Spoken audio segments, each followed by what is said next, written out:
Fala pessoal, boa noite, tudo bem com vocês aí? Vamos dar seguimento aí às nossas videoaulas aí, nosso bate-papo. Quero agradecer todo mundo primeiramente aí que entrou no nosso grupo, pessoal que comentou o vídeo no YouTube, me procurou no privado, lá no grupo para agradecer, para parabenizar pelo projeto. A minha intenção é a mais nobre, é compartilhar conhecimento, tá bom? Algumas pessoas me perguntaram se eu ia vender o curso, se a intenção era começar as aulas e depois parar e a minha intenção não é essa, eu não pretendo vender nada, é totalmente gratuito. Quero colaborar com o conhecimento que eu tive e também quero receber conhecimento. Então, assim, hoje durante o bate-papo à tarde, a gente está falando sobre impressão. Outra pessoa no grupo já deu uma sugestão um pouco melhor da gente fazer esse tipo de impressão. Então, a nossa ideia é encontrar conhecimentos e produzir um material de qualidade. As aulas vai ficar disponível no YouTube, eu não vou apagar elas, a gente vai seguir uma sequência lógica que já foi combinada antes, tá bom? E quem tiver alguma dúvida no decorrer das videoaulas, é só procurar a gente aqui pelo grupo, comentar nos vídeos que a gente vai estar respondendo na medida do possível. Só queria fazer uma observação, as empresas que produzem isso aqui no Brasil, que produzem os cockpits, a nossa ideia não é de encontro a vocês, não é fazer concorrência, criticar o trabalho de vocês, nem nos equipararmos a vocês. A nossa ideia é totalmente acadêmica, é fazer um grupo de estudo e conseguirmos montar nosso cockpit. Porém, tem componentes que a gente vai precisar comprar de vocês, tá? Então, assim, no decorrer das aulas, quando for necessário, eu vou indicando quais são os links de compra pra galera, tá bom? Mas, sem delongas, vamos lá, pessoal.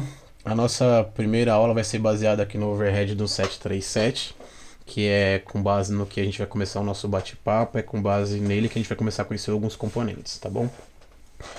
A palavra-chave do projeto do cockpit, quando você for começar a montar um setup, quando você for montar o seu home cockpit, a primeira coisa que você tem que colocar na cabeça é que você precisa fazer um planejamento. Você precisa identificar dentro do seu home cockpit ou dentro da onde você está fazendo a sua programação e a sua montagem, quais são os componentes necessários, quais serão os seus itens de compra, quais serão os seus itens de impressão, plano de corte, para deixar as etapas bem encaixadas e de uma forma bem dinâmica de ser montada e não ser frustrante lá no final, tá? Então, por exemplo, dentro do overhead, a gente tem vários dispositivos aqui bem interessantes que se diferem, mas existe uma sequência lógica. O que é essa sequência lógica? A gente está falando que dentro do overhead a gente vai ter bastante botões e a gente vai ter displays. Então, assim, a gente já sabe que a gente vai trabalhar com dois tipos de dispositivos aqui, que são os nossos botões, nossos display. E na hora que a gente for falar, eu vou tratar como velocímetro, como relógio, para a galera entender melhor como é o funcionamento do servo. E a gente vai ter depois aqui os servos, que são os nossos velocímetros aqui que vai estar trabalhando, tá bom? Só fazer um adendo, eu não sou piloto de 737, então se eu não estiver usando algum termo técnico, peço desculpa aos pilotos que vão assistir. A minha intenção não é faltar com respeito à profissão de vocês, tá? E quem puder me ajudar também corrigindo com o tempo nas aulas aí, vamos que vamos. Então, conforme eu falei, a ideia é que você precisa planejar o que você vai fazer, o que você vai precisar para fazer essa parte do seu cockpit. De longas, a gente vai falar um pouquinho aqui. O Arduino necessário para fazer o projeto, ele é o Arduino 2560R3. Ele é um Arduino específico, ele é um Arduino que ele é projetado para projetos maiores, porque ele tem mais portas de trabalho, tá? Ele é um Arduino que ele oferece um pouco mais de portas, e ele tem um processamento lógico um pouco melhorado, ele tem um pouco mais de memória, então ele se difere um pouco do Uno. E aí lá no final você acaba tendo uma economia também, porque você não vai precisar comprar tantos Arduinos, você acaba comprando um pouco menos.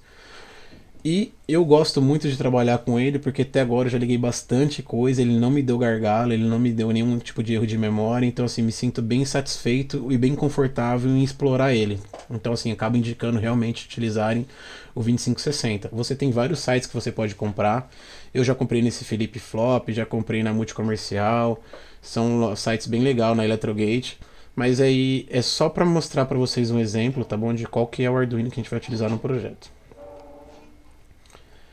Dito isso, o que o Arduino faz? O Arduino, pensa comigo, a gente tem lá no nosso overhead, a gente tem diversos botões e a gente tem diversos displays. A gente precisa ter uma interface de comunicação que transforme a ação do homem de apertar o botão e enviar essa informação para o computador. E eu preciso também ter uma interface que faça a coletagem dessa informação do display lá no meu computador e retorne isso para mim. O responsável por essa ação é esse amigão aqui, é o Arduino. Então ele é a nossa placa controladora, ele consegue transformar a nossa linguagem de homem em linguagem de máquina e pega a linguagem de máquina e traz pra gente isso num resultado digital, que são os casos dos nossos displays, tá bom? Existem alguns modelos que a gente vai comprar durante o projeto que são os modelos específicos a serem trabalhados. Por exemplo, aonde são os displays, a gente vai trabalhar com os displays de 7 segmentos, que são esses displays aqui, igualzinho esse aqui que a gente está usando, que são displays que a gente consegue transformar em letras, consegue ter números, consegue ter o sinal de negativo e consegue ter o ponto para fazer o decimal. Quando a gente for falar do rádio, a gente vai usar bastante o decimal ali, tá? Quando a gente for falar de LS, então a gente usa bastante o decimal, então ele será necessário. Porém, existe uma observação. Dentro do projeto, o display ele tem que ser o display Max 7219.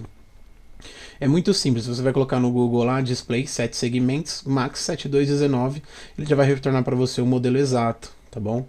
Ele é de super importância, se for outro display não funciona, eu já testei, não vai, não rola, traz informação toda fora de formatação, fica bem insatisfatório o resultado, tá bom?